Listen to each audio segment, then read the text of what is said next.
హైతి రాక్షసత్వంతో విజృంభించి ఓళ్లల్లోకి విరుచుకుపడి ప్రజల ప్రాణాలు తీసిన అనేక మంది దుర్మార్గుల్ని సైన్యం పట్టుకుని అరెస్ట్ చేసి జైళ్లలో పెడితే ఇప్పుడు ఆ జైలు గోడల బొద్దలు కొట్టుకుని 4,000 మంది రాక్షసాంశ సంభూతులైనటువంటి దుర్మార్గులు ఇప్పుడు రోడ్డెక్కారు. వాళ్ళు దేశంలో విచ్చలవిడిగా చేరుస్తున్నారు.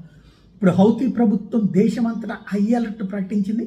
అట్లాగే యుఎస్ ఇప్పుడు దీని మీద తీవ్ర ఆందోళన వ్యక్తం చేస్తుంది. అప్పట్లో అమెరికా సహకారంతోనే ఆపరేషన్ జరిగింది. టోటల్గా వాళ్ళందరినీ ఆనాడు ప్రజల్ని కాపాడగలిగారు.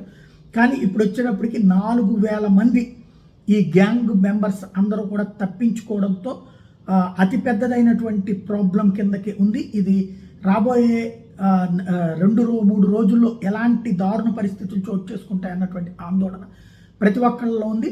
దానికి తగ్గట్టుగా ప్రిపరేషన్ వీళ్ళ దగ్గర లేకపోవడం అన్నటువంటిది కూడా ప్రత్యేకమైన అంశం.